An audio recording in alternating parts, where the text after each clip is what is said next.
그 다른 건 잘 몰라도 그 베드로가 이제 예수님께 주는 그리스도시요 살아계신 하나님의 아들이십니다라고 고백하는 그 고백은 많이 익숙하게 들어봤을 것 같습니다. 그렇다면 베드로가 어떻게 그렇게 예수를 주라고 고백하는 그 고백까지 이르게 되었는지 우리가 함께 좀 한 절씩 살펴보면서 좀 같이 좀 살펴봤으면 좋겠습니다. 오늘 본문의 18절은 이렇게 시작합니다. 예수께서 따로 기도하실 때에 제자들이 주와 함께 있더니 물어 이르시되 무리가 나를 누구라고 하느냐라고 시작합니다. 다른 복음서에서는 많이 강조되지 않는데 누가복음과 또 사도행전에서 계속해서 강조되는 부분 중에 하나가 기도에 대한 강조가 나옵니다. 이것은 다른 복음서 저자들이 잘못 기록했다 이런 얘기가 아니라 누가가 이제 성령의 감동을 받아서 누가복음과 사도행전을 기록할 때에 깨달은 거예요. 그 사건이 일어나기 전에 그때 예수님 기도하셨었네? 그 사건이 일어나기 전에 사도들이 기도했구나라는 것을 깨달으면서 그냥 그 사건 중심으로 기술할 수 있는 그런 문맥들도 기도 중심으로 그때 예수님 기도하셨다라는 것을 정확하게 짚어가면서 기록을 하고 있기 때문입니다. 오늘 본문도 예수께서 따로 기도하실 때에 일어난 사건입니다. 오늘 본문의 이 기도는 이 자체로만 놓고 보면 예수님의 기도예요. 그리고 예수님과 제자들 사이의 대화였다라는 것을 생각해 볼 때 제자들과 제자들의 영적 리더인 예수님 사이에 일어난 일이고요. 그렇다면 이것은 영적 리더의 기도로부터 시작된 일임을 알 수가 있습니다. 그러니까 영적 리더인 예수님이 그분이 맡으신 제자들을 돌보시고 사역하시는 데 있어서 그냥 하시는 게 아니라 기도하시면서 하셨다는 거예요. 제자들을 가르치는데 그들과 교제하는데 그들과 함께하고 모이고 요즘 우리 삶에 좀 비유해 본다면은 그들과 교제하고 연락하고 가르치고 모임하고 GBS하고 공부하고 하는데 그냥 하는 것이 아니라 기도하면서 하셨다라는 것입니다. 그러면 리더만 기도하고 나는 그냥 놀면 되나 라는 생각을 하시면 곤란합니다. 오늘 본문뿐만 아니라 누가복음과 사도행전 전체 문맥을 놓고 보면은 기도할 때 하나님이 일하신다라는 것이 굉장히 명백하게 드러나기 때문입니다. 그러니까 오늘 본문의 기도는 영적 리더의 기도로 봐야 하는 것이 맞지만 마땅히 우리 자신의 기도로 확장시켜서 가져와야 합니다. 누가복음과 사도행전에 나타나는 기도들을 제 원고에는 이 텍스트를 본문을 다 적어가지고 이걸 하나씩 다 할까 하다가 아닌 것 같아서 결론만 좀 말씀드리자면은 누가복음 3장에 보면은 예수님이 세례를 받으시고 기도하실 때의 성령이에요. 근데 다른 복음서에서 보면은 그냥 물에서 올라오실 때 성령이 임했다라고 기록하고 있습니다.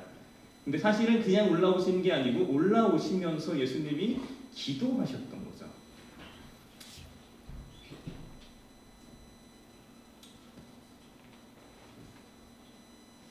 또한 예수님이 12제자를 부르실 때도 기도하시고 12제자가 부름받는 사건이 일어나는 것을 우리가 볼 수 있습니다.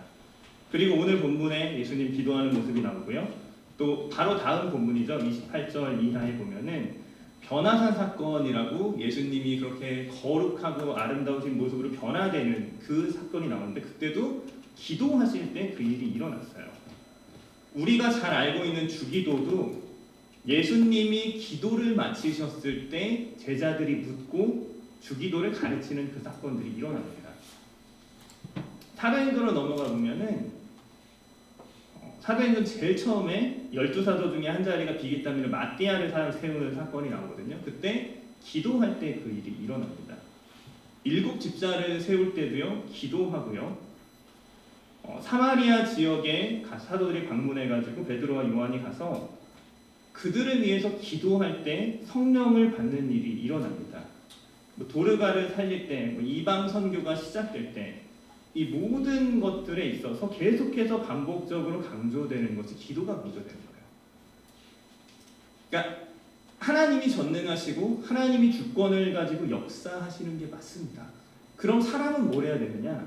그냥 하나님 일하실 때까지 가만히 있으면 되는 것이냐? 그게 아니라 사람이 무엇인가 한다면 하나님과 사귐 안에서 하나님의 뜻 안에서 기도하는 그 사역을 사람이 해나갈 때에 하나님이 그에 반응해서 하나님의 일을 시작하신다라는 것을 보여주는 것이죠. 오늘 본문에 예수님의 기도를 통해서 시작되는 일은 무엇이냐면 우리가 잘 알고 있는 베드로의 신앙 고백입니다. 계속해서 본문을 살펴보면 예수님께서 제자들에게 이렇게 물으십니다. 무리가 나를 누구라고 하느냐? 무리인 거죠. 내가 아니고 무리도 아니고 쟤네들. 저 사람들이 예수님 나를 뭐라고 부르냐라고 물어본 거예요. 나와는 아무 상관없는 그냥 객관적인 질문입니다. 그냥 대답하면 돼요. 그래서 제자들이 이렇게 대답을 합니다. 19절인데 세례 요한이라고 하고 더러는 엘리야라 더러는 옛 선지자 중에 한 사람이 살아났다라고 말한다라고 합니다.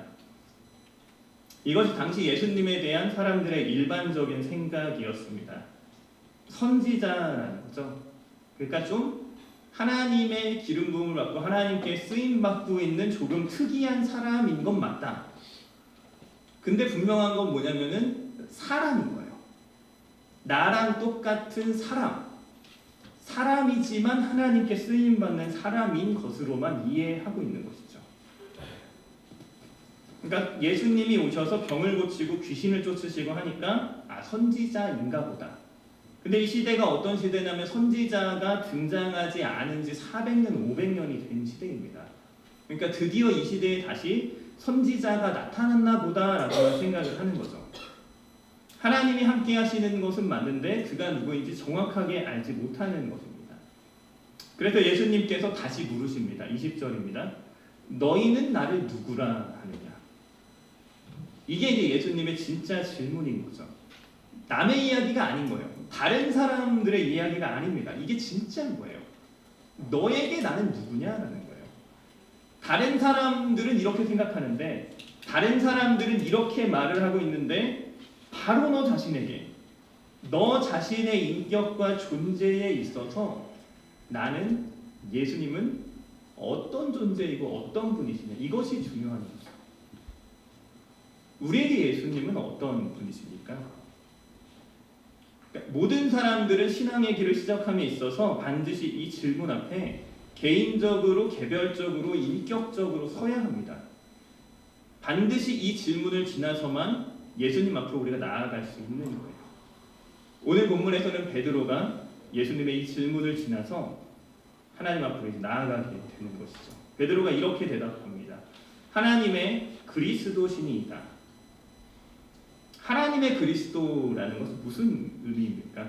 분명한 것은 사람들의 생각과 대답과는 다르다는 거예요. 요한이다, 엘리야다, 선지자다라는 것이 아니라 본질적인 차이가 있다는 거죠. 그리스도라는 것은 우리가 잘 알고 있는 히브리어 메시아의 헬라어 번역입니다. 그냥 이걸 막 장황하게 얘기하면 기름 부음을 받은 사람 이런 역할 저런 역할을 하는 것으로 말할 수 있지만 그냥 쉽게 말하자면 이 당시의 모든 유대인들은 다 기다리고 있었어요. 이 시대의 모든 유대인들은 다 기다리고 있었는데 누굴 기다리고 있었냐면은 바로 이 메시아를 기다리고 있었습니다. 성경이 말하고 있는 메시아라는 그분, 그리스도라는 그분이 와서 모든 악죄로부터 우리를 구원하시고 모든 무너진 것을 회복시키시고 하나님 나라를 다시 세워주실 것을 다 기다리고 있었어요. 그래서 베드로가 고백하는 하나님의 그리스도시다라는 이 말은 다른 것이 아니라 당신이 바로 그분입니다. 성경이 증언하는 그분, 성경이 이야기하고 있는 그분, 내가 기다리고 우리가 기다리던 그분이 바로 예수님, 당신이십니다 라고 고백하고 있는 것이죠. 이것이 성경에 처음으로 드러나는 믿음의 고백입니다. 예수님을 바르게 알고 바르게 알아보고 바르게 고백하는 첫 번째 고백이 바로 여기에서 시작이 되고 있는 거예요. 이것이 다른 사람의 고백이 아니라 자기 고백, 나의 고백이라는 것이 굉장히 중요한데 내가 예수를 어떻게 생각하느냐, 어떻게 믿느냐, 어떻게 말하고 고백하느냐 하는 것이 굉장히 중요한 것입니다. 제가 본의 아니게 중학교 때 그 율동하기 싫어서 기타를 배웠다가 찬양팀 생활을 시작을 했어요. 그래서 잠깐 그러고 끝날 줄 알았는데 제가 아직도 하고 있잖아요. 제가 약 25년간 찬양팀 생활을 계속 하고 있습니다. 그 찬양과 예배에 있어서 굉장히 중요한 한 가지 측면이 뭐냐면 그게 바로 고백이라는 측면이 있거든요. 그러니까 내가 굳이 왜 내 입을 열어서 이 노래를 불러야 되고 내가 왜 굳이 그 예배에 나가서 그 자리에 앉아 있어야 하는가라는 절대적인 중요성이 어디에 있느냐면 그것이 바로 나의 고백이라는 것에 있는 거예요. 내가 내 입술을 열어서 내가 내 주님을 믿습니다. 주님 이런 분이십니다 라고 고백하는 것이 예배에서 이루어지고요. 말씀을 통해서 하나님을 알고 기도하며 영으로 하나님을 직접 인격적으로 경험하고 그리스도의 몸된 공동체를 통해서 그리스도를 경험하는 체험이 예배에서 이루어지기 때문에 예배와 우리의 고백이 너무나도 중요한 것입니다.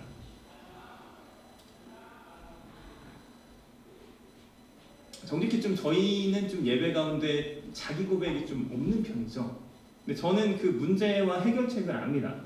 여러분이 우리가 하나님이 누구인지 잘 몰라서 그래요. 그 고백이라는 것의 본질은 어디서 등장하냐면은 성경에 나타나는 모든 찬양들에 여러분 찾아보시면은 하나님이 강제로 막 입을 찢어 열어가지고 노래하게 한 적이 없어요. 그냥 사람들이 하나님을 보니까 노래하는 거예요. 홍해를 갈랐을 때 미리암의 노래가 터져 나오잖아요.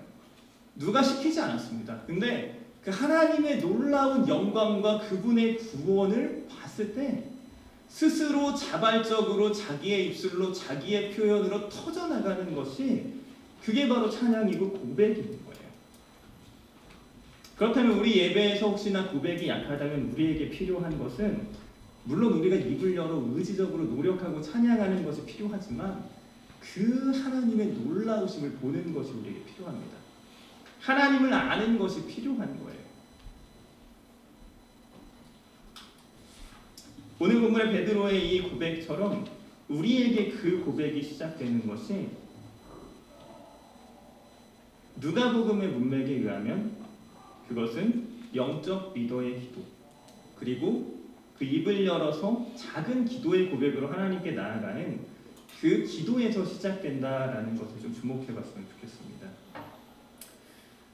얼마 전에 읽었던 한 책에서 좋은 증언이 있어서 한 가지를 소개해 보려고 합니다. 요즘에는 이분이 유명하신가 모르겠어요. 20년 전에 굉장히 유명하셨던 분인데 다니엘 리더스 스쿨이라고 혹시 들어보셨습니까? 김동환 목사님이라고 잘 모르시죠? 어르신들은 아시는 것 같네요. 이분은 누구냐면은 그 90 몇 학번이지?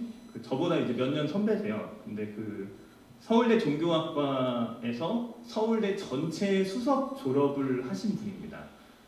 근데 그 수석 졸업을 하게 되면은 굉장한 영예가 뒤따르거든요. 딱 졸업이 결정되는 순간 이 사람 수석이다라는 것이 결정되는 순간 막 이런저런 대기업에서 막 전화가 옵니다. 서로 자기네 회사에 오라고.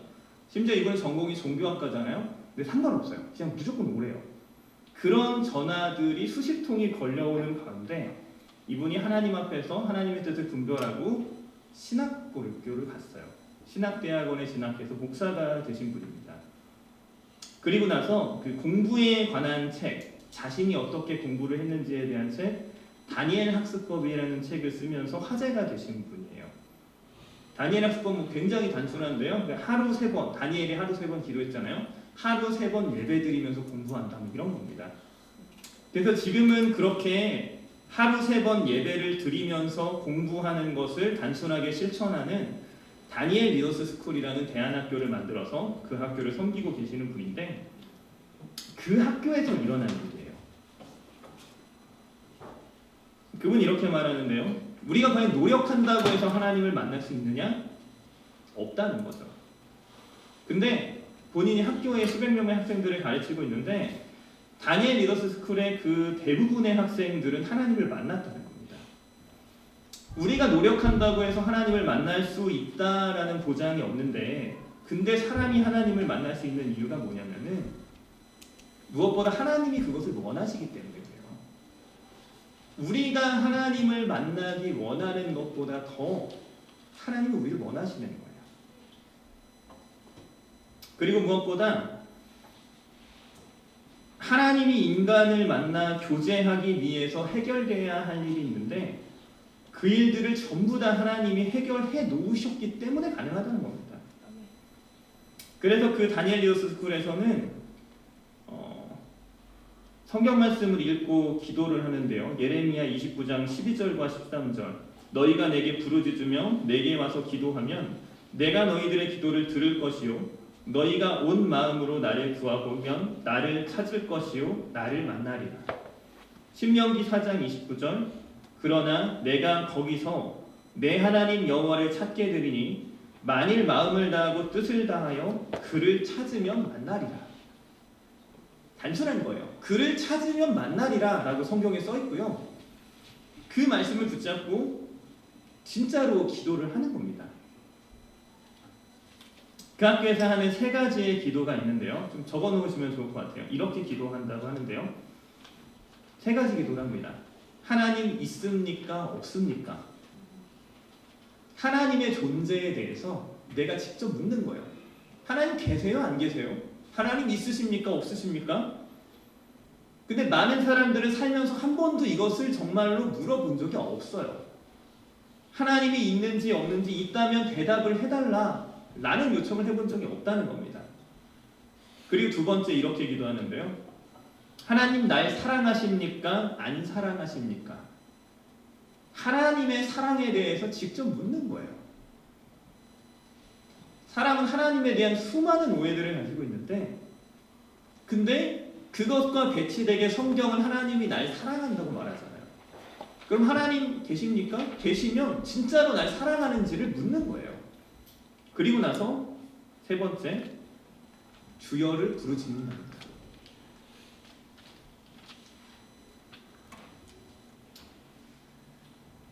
이것은 로마서 10장 12절과 13절 말씀에 근거한 것인데, 한 주께서 모든 사람의 주가 되사 저를 부르는 모든 사람에게 부요하시도다. 그러므로 주의 이름을 부르는 자는 구원을 얻을 것이다 라고 말하고 있어요. 그러니까 주님을 부르짖는 거죠. 그렇게 하루에 3번의 예배 동안에 학생들이 이 기도를 하면서 그렇게 주님을 부르짖습니다. 하나님 있습니까? 없습니까? 하나님 날 사랑하십니까? 안 사랑하십니까? 그리고 부르짖는 거예요. 주님. 근데 그분의 증언을 바탕으로 하자면은 아무리 길어도 이렇게 기도하고 나아갔던 학생들이 3개월 안에 모두 다 하나님을 만났다고 합니다. 아무리 길어도 3개월 안에 다 하나님을 만났대요. 저는 개인적으로 이 고백을 듣고 생각난 한 단어가 있는데, 조금 속되지만 용서하십시오. 게이득이라는 말이 생각났습니다. 그러니까 우리가 믿고 알고 있는 성경의 하나님, 그 하나님을 만나는데 뭐야 이거 세 달이면 되는 거 아니야. 진짜 이득이죠. 이것보다 더한 이득이 없는 거죠. 천지를 창조하신 하나님이 어떤 분이신지 우리가 상상을 할 수 있습니까? 요즘 청소년부 아이들이 필기를 좀 시키고 있는데 굉장히 놀랍게 잘하는 친구들이 있는데 막 설교 이렇게 필기를 하면서 이런 막 그림을 그려요. 근데 그게 막 다른 작품을 그리는 게 아니고 설교 막 그 내용과 관련해서 또 멋진 그림을 막 그리는 친구들이 있어요. 근데 그걸 딱 보면은 우와하는 탄성이 터져 나옵니다. 그림 한 장을 잘 그려도 탄성이 터져 나와요. 어떤 거대한 조형물 하나, 전에 뭐 여기다 이렇게 하나 걸었었잖아요. 그런 거 하나만 잘 만들어도 우리 놀랍니다. 근데 이 거대하고 아름다운 세상을 이렇게 완전하게 지으신 그 하나님을 우리가 안다면 우리 얼마나 놀랄까요? 우리의 고백이 어떻게 달라질까요? 죄송합니다. 머리가 빠져서.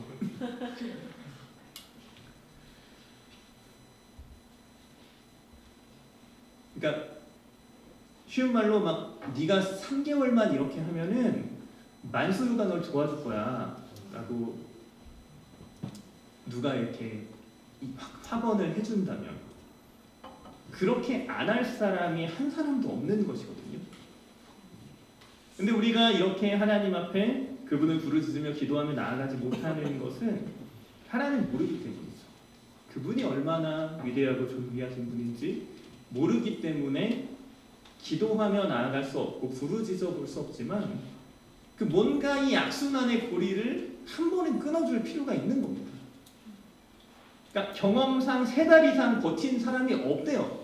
3달 안에 모두가 하나님을 만났답니다.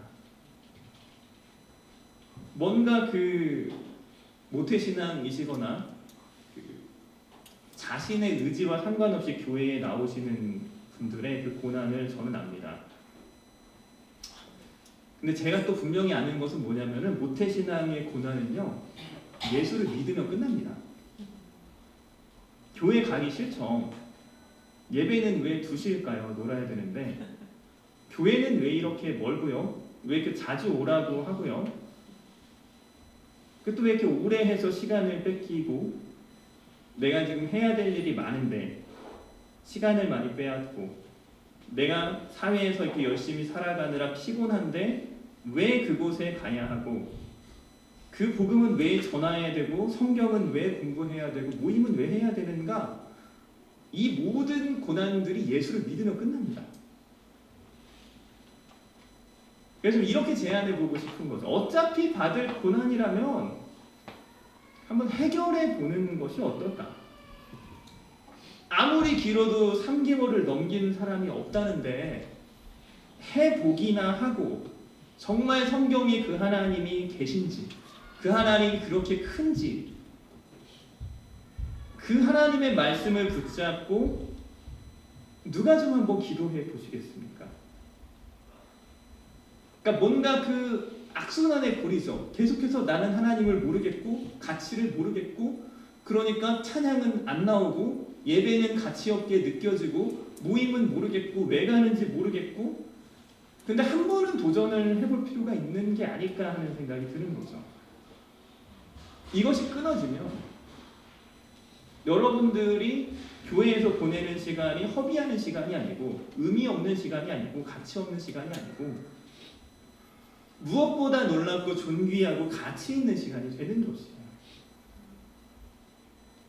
이것이 기도에서 시작된다면 기도에서 하나님의 일이 시작된다면 그것을 시작해 보시고 또 그 일을 함께 해나가시기를 권합니다. 이제 베드로가 이렇게 예수 그리스도를 바르게 고백하는 그 신앙의 고백 이후에 예수님은 자신의 고난과 제자의 길에 대해서 이야기하십니다. 먼저 예수님은 21절에서 이 말을 아무에게도 이르지 말라라고 명령하십니다.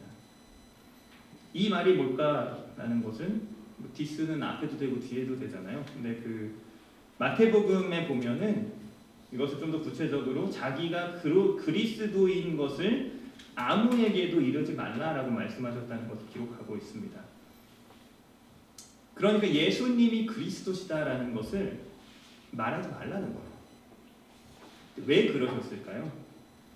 이것은 보통 그 예수님에 대한 사람들의 오해에서 비롯된 것이다라고 생각을 하는데, 그러니까 사람들이 예수님에 대해서 잘못 생각하고 있어요. 그러니까 예수님이 아니라 그리스도에 대해서, 메시아에 대해서 잘못 알고 있어요. 그 당시 사람들은 어떤 생각을 가지고 있었냐면은 로마의 그 속국으로서 압제를 받고 있잖아요. 그러니까 메시아가 와서 하는 일은 군사적인 독립인 거예요. 전쟁인 거죠. 정치적인 일을 할 것이라고 기대하고 있는 겁니다. 근데 그런 잘못된 기대를 가지고 있는 사람들에게 예수님이 메시아다, 그리스도다라는 것이 알려지게 되면 그들은 뭘 하냐면은 당장 예수님을 잡아다가 왕으로 삼고 전쟁을 시키는 거예요. 그러니까 예수가 그리스도인 것은 누가 알아야 되냐면은 그리스도를 아는 사람들, 그들이 알아야 되는 거예요. 예수에 대한 잘못된 편견과 지식을 가지고 있는 사람들에게는 아직은 숨겨져야 되는 것입니다.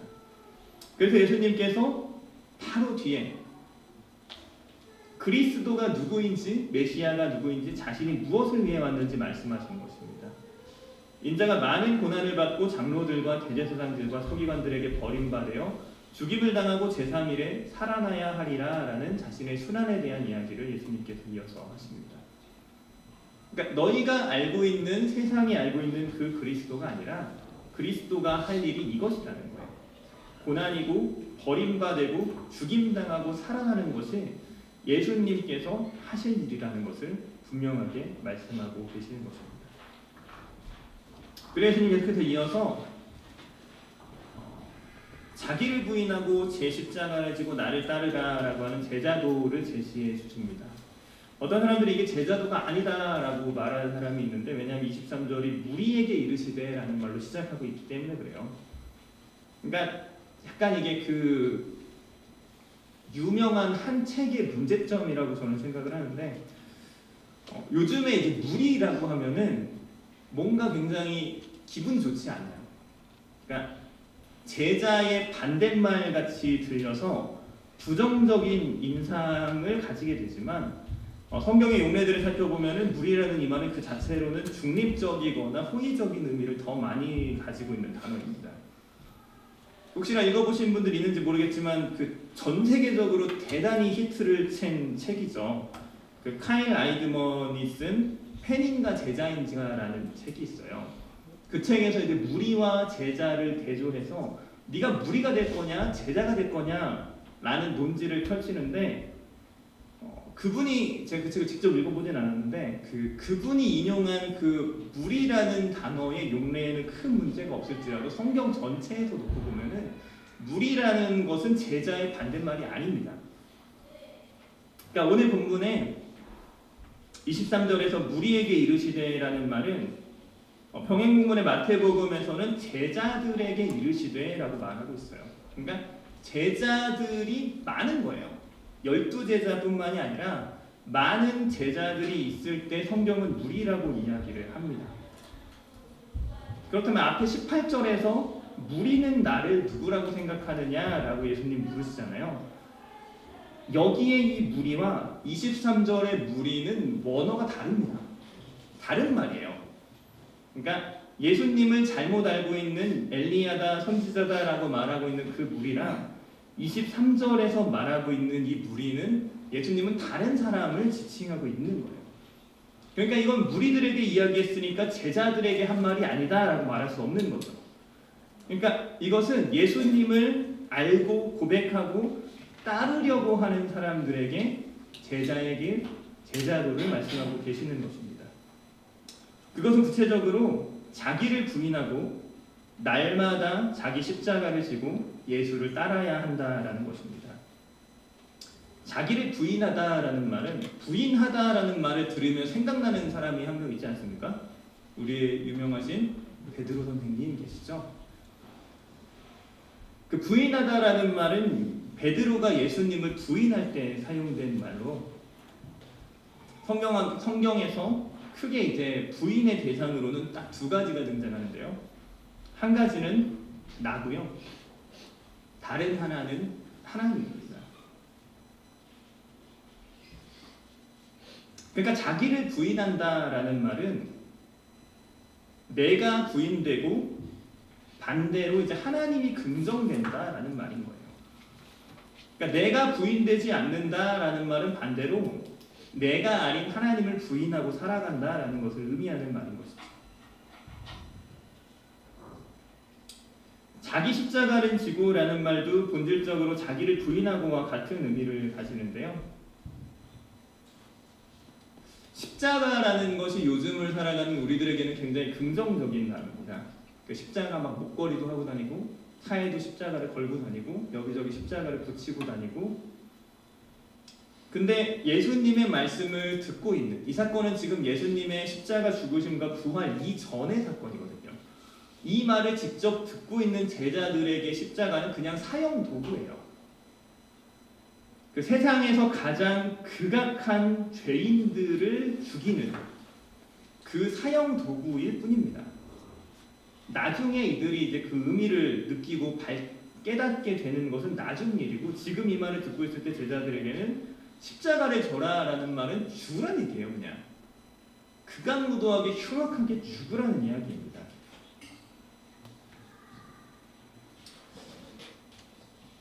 그래서 24절에서 이어서 목숨과 관련된 이야기가 이어지는 것이죠.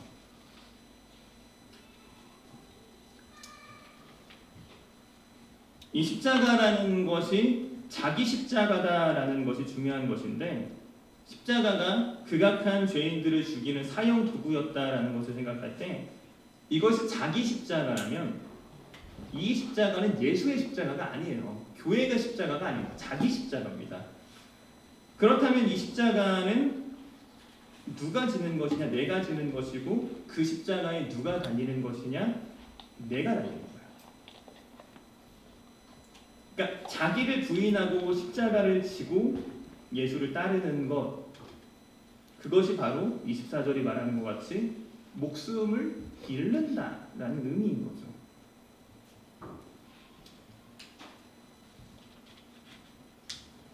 목숨을 잃는다라는 것은 표면적으로 자기가 부인되고 자기 목숨을 잃고 십자가를 지고, 이것이 표면적으로는 잃는 것 같아 보이지만 예수님은 그것이 사실은 구원의 길임을 분명하게 이야기하고 있습니다. 24절 뒤쪽에 보면은 나를 위하여 제 목숨을 잃으면 구원하리라 라고 되어 있는데, 자기 목숨을 잃으면 무엇을 구원한다는 것인가요? 반복되는 목적어가 한번 생략되어 있는 거죠. 자기 목숨을 잃으면 자기 생명, 자기 목숨을 구원한다는 겁니다. 그러니까 목숨을 잃는 길, 자기를 부인하는 길, 자기 십자가를 지는 그 길이 죽는 길이 아니라 사는 길이라는 것을 이야기하고 있는 거예요. 그것이 구원의 길이고 생명의 길임을 이야기해주고 있는 것입니다.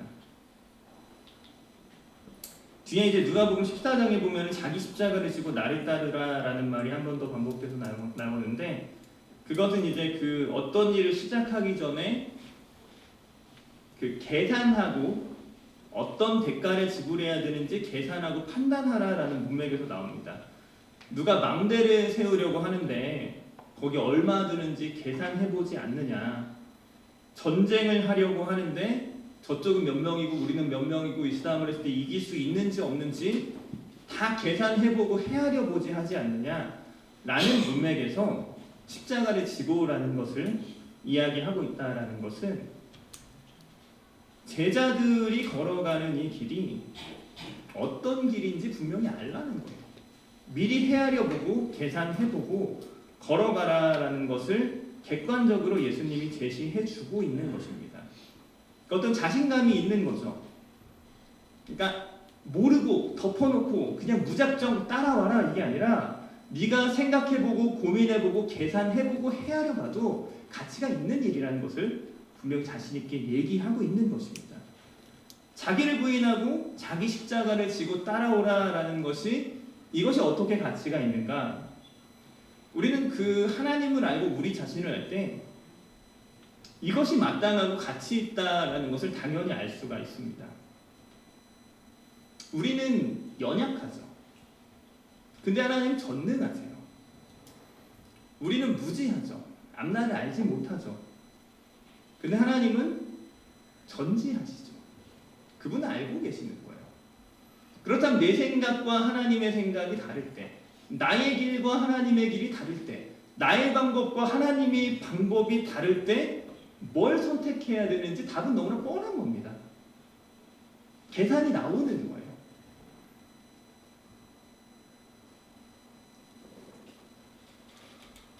베드로가 예수 그리스도를 알아보고 이제 당신이 그리스도십니다 라고 고백할 때 이제 제자의 길이 제시가 되는 거죠. 이제 그 길을 걸어갈 수 있는 겁니다. 예수님이 어떤 분이신지 알았기 때문에, 그분이 얼마나 크고 존귀하신지, 그분이 얼마나 오르시고 그분이 얼마나 가치 있는지 알기 때문에 이제 자기를 부인하는 선택이 시작될 수 있는 것이죠. 25절은 예수를 따르는 그 길이 얼마나 중요하고 가치 있는 것인지를 설명해 줍니다. 온 천하를 얻고도 자기를 잃으면 무엇이 유익하냐라는 말이죠. 자기 생명이 있어요. 목숨이 있는데 거기에 무엇인가 더해지면 좋은 거죠. 근데 모든 것을 다 가졌는데 목숨이 없어요. 그럼 그 모든 것의 의미는 하나도 없어지는 것이죠. 26절은 그것이 구체적으로 고난 상황에서의 고백과 연결된다라는 것을 암시합니다. 나와 내 말을 부끄러워하면 인자도 그 사람을 부끄러워할 것이다 라고 말하고 있는 것이죠. 나와 내 말, 예수님과 그분의 가르침, 예수님과 그분이 주신 그 말씀들이 너에게 어떤 의미가 있느냐라는 것이 드러나는 상황이 그 삶 가운데 반드시 존재하게 됩니다.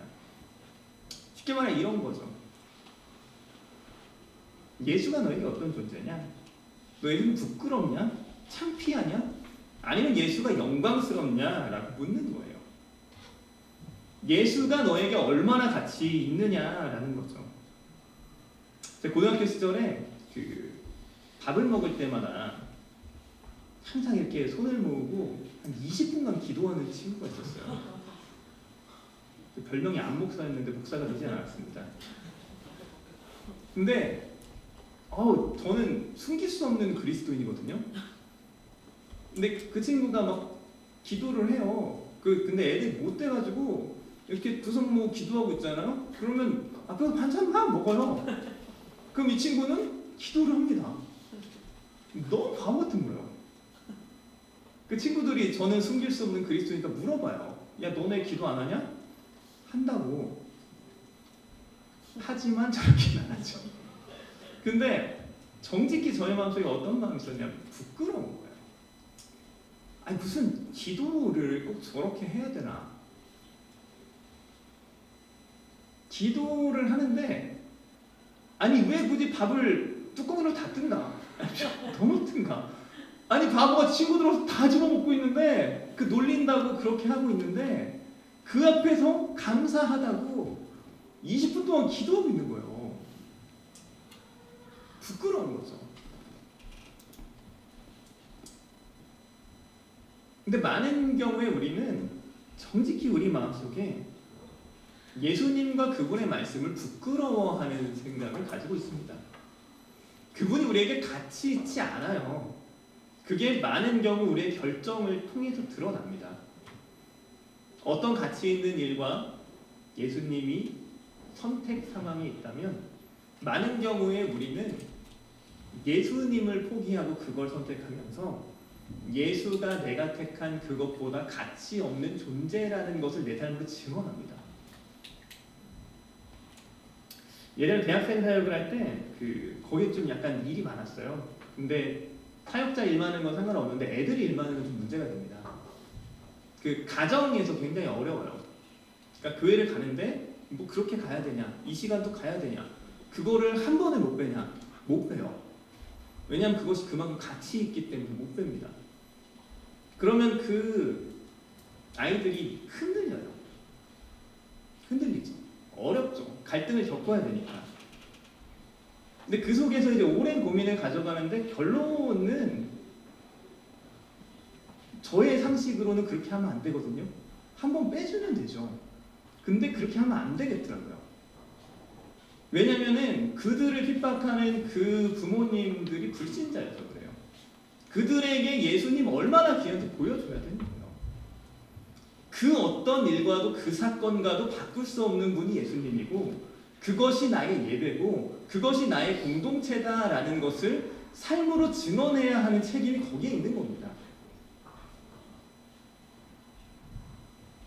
그냥 갈등이 있으니까 좋게 가면은 좋을 것 같지만 결국에 좋지 않아요. 결국엔 어떻게 되냐면은 가치 없는 게 되는 거예요. 그들이 인정할 수 없는 게 되는 겁니다. 언제든지 요만큼 중요한 것이 있으면 버려질 수 있는 일이에요. 본문에 왜 그걸 말하고 있는 거죠? 뭐 예수가 부끄럽냐?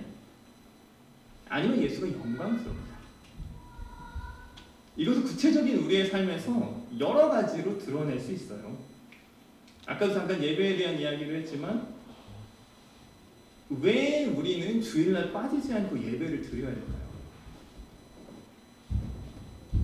저는 그것이 하나님의 가치와 영광에 있다고 생각을 합니다. 그분은 우리의 찬송을 받기 합당하신 분이에요. 변함없이 영원히 어떤 상황이 있어도 어떤 것들이 침노에 들어와도 절대로 포기할 수 없을 만한 가치가 그분께 있습니다. 하나님 안에 있어요. 교회에 그 가치가 있습니다. 우리는 그것을 우리 삶으로 증언해야 하는 책임이 있는 거예요. 그때 하나님의 상급이 따르는데 인자도 자기와 아버지와 거룩한 천사들의 영광으로 올 때에 그 사람을 부끄러워한다. 내가 예수를 부끄러워하면은 예수님도 나를 부끄럽게 여기신다. 나는 이 말은 역으로 내가 예수를 부끄러워하지 않으면, 내가 그 하나님을 영광스럽게 여기고 영광스럽게 대하면 하나님은 우리를 부끄러워하지 않으시고 영광스럽게 대하시고 인정하시는 날이 반드시 올 것이라는 것을 이야기합니다.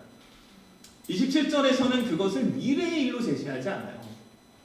그러니까 죽고 나서 일어날 일, 너희는 영원히 모를 거지만 반드시 그렇게 될 거지만 니들은 모를 거야 라고 제시하지 않습니다. 현세의 일로 제시하는 거예요. 니들이 직접 겪어볼 수 있는 일로 이야기합니다. 그러니까 이거는 증명될 수 있는 일인 거예요. 거짓말이 아닌 거죠. 사기꾼들의 특징이 그거잖아요. 알 수 없는 것을 가지고 얘기하는 거예요. 그러나 맞다고 하는 거죠. 근데 진짜는 뭐냐면 이거 증명할 수 있다라는 거, 경험할 수 있다라는 것을 제시하는 자신감이 있는 것이죠. 여기 서 있는 사람 중에 죽기 전에 하나님 나라를 볼 자들이 있다는 겁니다. 이 말씀이 이렇게 기록된 채로 우리에게 지금까지 전해지고 있는 것은 그 하나님 나라를 본 사람들이 분명히 있었기 때문에, 이것이 거짓되지 않다라는 것이 입증되었기 때문에 지금 이 자리에서 우리가 이 말씀을 볼 수 있는 겁니다. 27절을 해석하려고 하면은 굉장히 복잡해져요. 죽기 전에 하나님 나라를 본다는 게 도대체 뭐냐라는 거를 해석하려고 하면은 이게 구체적으로 뭘까에 대해서는 여러 가지 해석과 견해들이 갈릴 수 있지만 분명한 것은 이것을 마태복음에서는 인자가 그 왕권을 가지고 오는 것, 하나님 나라는 예수 그리스도의 통치와 왕권이거든요. 그것이 무엇이 되었건 이 자리에 있었던 이 사람들이 분명히 예수 그리스도의 그 왕권과 통치를 받다는 겁니다. 그 예수가 다스리시고 그 예수의 나라가 임하는 것을 경험했다는 것입니다. 그것을 어떤 사람들은 변화산 사건으로 해석하기도 하고, 어떤 사람들은 예수님의 부활과 승천으로 해석하기도 하고, AD 70년의 성전의 파괴로 해석하기도 하고, 오순절의 성령 강림으로 해석하기도 하지만 분명한 것은 뭐냐면 그 자리에 있었던 사람들에게 증명될 수 있게끔 이 나라에 임했다는 겁니다.